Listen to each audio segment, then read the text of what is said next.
year? We have some construction going on in the northern end of the park, so parade route is all in the southern end this year. So we'll do a loop in the southern end of the park this year. Kind of nice actually, because we'll do that southern loop and we'll pick guests up and drop them off in the same location where they were picked up, so it'll be very convenient. Deep blue sea. How long does it take to make one of these things? Well, actually, we start the design of them as soon as Mardi Gras closes every year.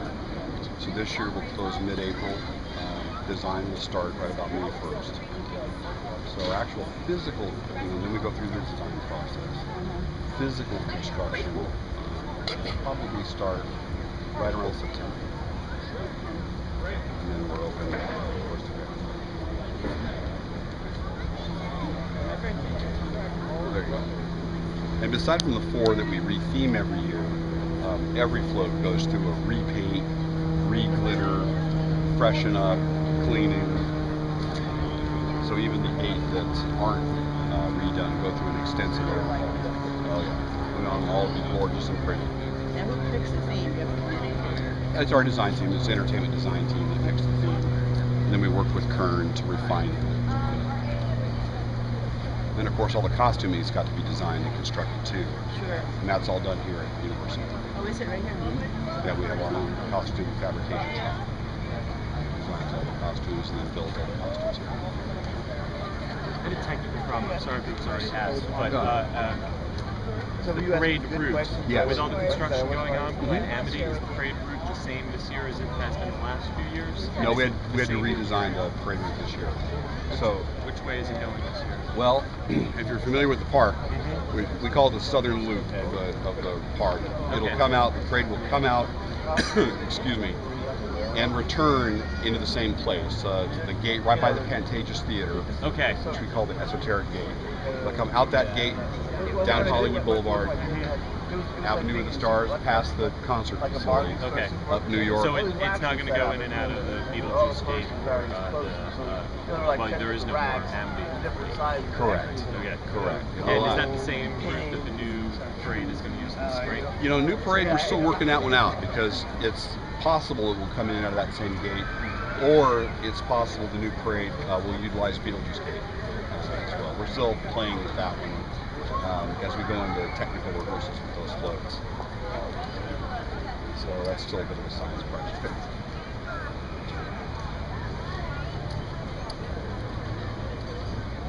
So are there any floats that are same, like this Universal dedicated floats that always just appear Some every stay year? the same, yeah. What we call the tidal float, which is just the main crew of Dionysus tidal float of the parade, stays the same. King and Queen stays the same every year. The riverboat is one of our signature floats, that stays the same. And one that never changes, we can't ever change him, is King Gator. Yeah, he is our King Gator. He is our far and away our most popular float, and so he will stay the same every year there's Mardi Gras. Is it a blue and orange float? So glad that the Florida Fun Parade. Yeah, he should be. He should be blue and orange. But no, he's classic real alligator colors. But yeah, he's extremely popular. He is a huge, like, how long is he? Like 30 feet, something Oh no, like he's more in the 70-foot range. He's huge. 70 Really? feet. Oh my Yeah, God. yeah, he's huge. People below him, people above him, tossing yeah, beads. He's got a big crown. He's smoke double comes decker. out of Yeah, it. Oh my he's a God. double decker float. So you have guests on the lower level, guests up on his back. He's a triple section. So he's float. probably hard to photograph, which is why nobody's ever sent me a photo of that one. Oh, King Gator? Oh, so he's 3 of these. There's 3 of these sections. And is he all one, or how does he go around corners? Well, he's got the turnbuckles on him, so that's how he goes around corners. He's great. He's a great float. We love King Gator. Now, is something pulling these, or is it powered within it? Yeah, these small tugs right over here, the black tugs you see, they pull them. On average, how many bead tossers are on King Gator? Oh, geez, I think Gator carries about 40 people, 45 people, somewhere in that ballpark. And Riverboat's also very big. Riverboat carries more, about 50 people, because it's a double-decker float. So there's some that are just classics that we'll How always many do. horsepower does it take to pull Gator? I mean, it sounds pretty big. He's huge, but you know, it's surprising. It doesn't take a lot of horsepower. It takes a lot of what do they call it? There's a word for it. Yeah, it's torque. It's a low gear torque, and those little electric carts have that low end torque that just allows them to pull huge amounts of weight without a lot of horsepower. And we don't require speed because they go slow, and so it works perfect. It's a perfect little towing solution. Jim, switching gears, how do you guys choose the concerts and who's going to be here? And because I know prior to the announcement of Mardi Gras, Kelly Clarkson was kind of laying low, and then all of a sudden she's all over the charts. And that just kind of, does that just kind of work out for you, or? Yeah, that one was that was magic. That was great. We're thrilled about putting her right now. You know, booking the concerts for Mardi Gras is part art and it's part science. Because it's not as easy as, you know, just picking up the phone book and saying we'd like, you know, Kelly Clarkson on this weekend or B.O.B. on this weekend. It's there's a lot that goes into it. We want to make sure in the Mardi Gras concert lineup that we've got a little bit of something for everybody. You know, we've got a big guest demographic that comes to Mardi Gras, and we want to make sure that as you look at the Mardi Gras lineup, you can look at the concerts and say, wow, I want to see this act or that act, or a few acts in the lineup. There'll be a few nights you'd want to come. So as we look to start booking the concerts, you have to look at then some of the facts of it. Which artists are available? Where are they routed? Because we're only talking Saturday nights, a couple of Fridays, a Sunday. Because you'll notice if you go to concerts, if you're a regular concert goer, you might see a concert pop up at Amway or Hard Rock or House of Blues on a Tuesday night, because that's when an artist is routed through town or through this area. Well, we can't do that. We're talking specific Saturday nights. So then we have to deal with the agencies about artist availability. So there's a lot of scientific factors that go into it, along with demographics and who's popular at a given time. So there's that mix of, okay, the art of it and who's popular for our crowds and who's available and the budgets that we have to play with. And you mix all that together in a big bowl and you come up, and sometimes you just strike amazingly fortunate. And we've had Kelly before. Kelly's, you know, a hugely successful artist, and we're just thrilled to have her back. And then you have classics like Diana Ross. This is her first Universal appearance. We're thrilled to have her. Or we have a breaking artist like Hot Shell Ray. We were able to book Hot Shell Ray, and then, geez, 3 weeks later, I think, they win the AMA for, you know, Best New Artist. And the same thing happened with Black Eyed Peas. You guys booked them, and then they just blew up. Yeah, they blew up. You know, J. Cole's up for a Grammy. He's coming up for a Grammy for New Artist, and so we hope we're wishing him the best to win. So yeah, it takes a really talented crew of talent buyers to book our concerts for us, and they do that throughout the year. You know, Mardi Gras, Rock the Universe, our summer concert series. They work on that year round. It's a big job.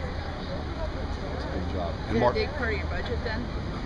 For Mardi Gras? Sure. It's not inexpensive, I guess is the best way to put it. It's not inexpensive. But it's a huge part of the program because you've got this great parade. And like I said, with the French Quarter and the food experience, the New Orleans musicians, the great parade, the big concert. It's a huge experience for families to come out and spend a day and a night. That's our whole purpose. Have any changes been made this year operationally for parade in terms of crowd control, the way things are set up in front of the stage, or additional video screens for overflow? I just know the concerts are so popular that it gets to be a real crowd flow. Yeah, our operations staff is always tweaking and adjusting every year, every concert to give the best guest experience they can back there. Sometimes the parade route, depending on the artist, it'll flow in one direction or the other. You may notice that sometimes it'll move clockwise or counterclockwise because it doesn't matter to the parade. It can go either way.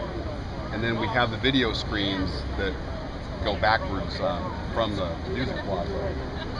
We've gone about as far back with video as we can Yeah. to accommodate as many guests as we can. But that's our best solution currently, is those video screens on our kiosks that border the music plaza. On the big nights, it gets crowded. Yeah. It does get very crowded.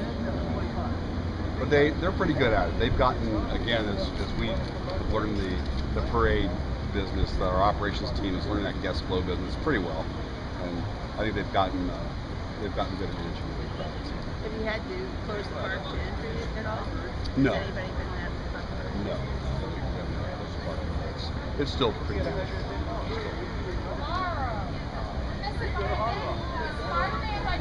Any other Mardi Gras secrets I can give you? Tons of glitter. They said it's the 17th year, so. 17th year of Mardi Gras. Yeah, we never thought we'd be here 17 years later. I mean, it started so small.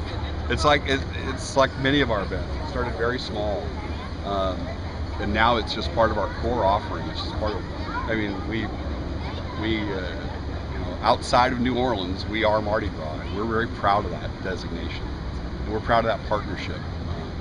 Did Katrina help because nobody could go to New Orleans for years? I don't think it helped us. I mean, it was devastating to them and to us. We tried to reach out and assist.